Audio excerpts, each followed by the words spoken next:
Assam state school education বোৰ্ডৰ পৰা 2025 HSLC final এক্সামৰ practical marks এণ্ট্ৰিৰ বাবে এখন বিশেষ নটিফিকেশ্যন আহিছে আৰু এইবাৰৰ প্ৰেক্টিকেল মাৰ্কছ অৰ্থাৎ ইণ্টাৰনেল এছেছমেণ্টৰ মাৰ্কছ এণ্ট্ৰিৰ বাবে কিছুমান বিশেষ নিয়মৰ পৰিৱৰ্তন হৈছে। গতিকে প্ৰেক্টিকেল মাৰ্কছৰ এইবাৰৰ কি নিয়ম পৰিৱৰ্তন হৈছে, কোনে কিমান নম্বৰ পাব, প্ৰেক্টিকেলৰ যিখিনি বিষয়ত প্ৰেক্টিকেল মাৰ্কছ আছে 10 মাৰ্কছৰ ভিতৰত কোনে কিমান নম্বৰ পাব, বা এই মাৰ্কছখিনি কেনেকৈ তোমালোকে দিয়া হ'ব বা কেনেকৈ এই মাৰ্কছখিনি এণ্ট্ৰি কৰা হ'ব। গতিকে সমূহ ডিটেইলছ আজিৰ ভিডিঅ'টোত জনাম। যিখন নটিফিকেশ্যন আহিছে তোমালোকে ভিডিঅ'টো স্কিপ নকৰি শেষলৈকে চাব আৰু চেনেলত নতুন হ'লে এনেধৰণৰ ইনফৰমেশ্যন আগলৈ পাবলৈ চেনেলটো ছাবস্ক্ৰাইব কৰিব। এইখন হৈছে সেই বিশেষ নটিফিকেশ্যনখন।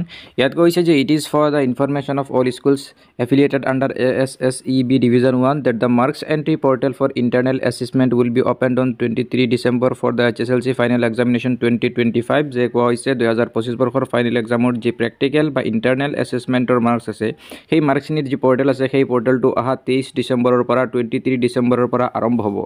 আৰু গতিকে all schools are hereby directed to enter the marks against each enrolled students of the ensuing HSLC examination 2025 in the stipulated time as per the notes given below. The portal will remain open till 28 December 2024।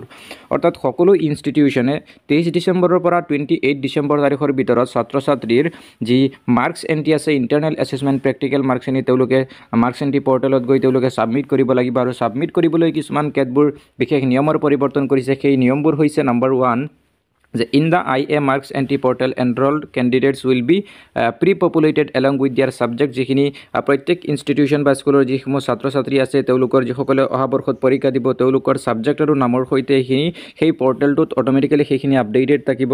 Schools have to internal assessment marks against each required subject for each candidate. তেওঁলোকৰ যি বিষয়ৰ internal এছেছমেণ্টৰ marks আছে practical marks আছে প্ৰত্যেকটো ষ্টুডেণ্টৰ বিপৰীতে তেওঁলোকে মাৰ্কছখিনি দিব লাগিব।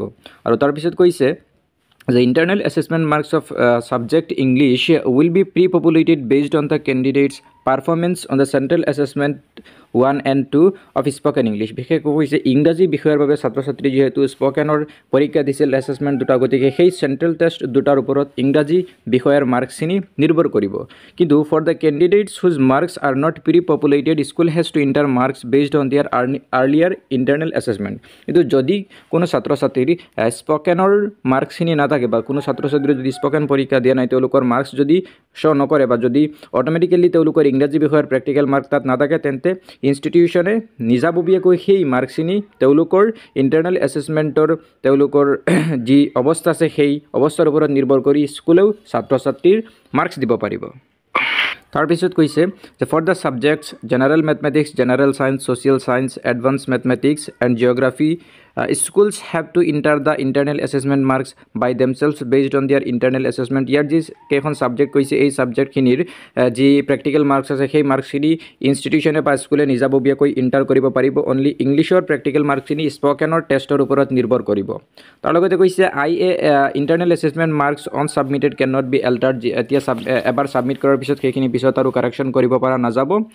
After submission of internal assessment marks school has to download the IA mark foil and print it. স্কুলে ছাবমিট কৰাৰ পিছত এখন ইণ্টাৰনেল এছেছমেণ্ট মাৰ্কৰ যি ফইল আছে সেই ফইলটো তেওঁলোকে ডাউনলোড কৰি প্ৰিণ্ট কৰিব লাগিব।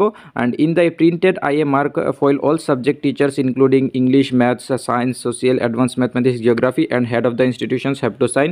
আৰু প্ৰেক্টিকেল মাৰ্ক ছাবমিট কৰি ফইলটো প্ৰিণ্ট কৰি সেইখনত প্ৰত্যেকটো ছাবজেক্ট টিচাৰ আৰু ইনষ্টিটিউশ্যনৰ মুৰব্বীয়ে চাইন কৰিব লাগিব। আৰু চাইন কৰাৰ পিছত তেওঁলোকে আকৌ পৰ্টেলত এই যিখন ফইল থাকিব সেইখনত চবে চাইন কৰাৰ পিছত সেইখন আকৌ আপলোড কৰিব লাগিব। আৰু no offline marks will be accepted. এইবাৰ অফলাইনত দিয়া নহ'ব, চব অনলাইনত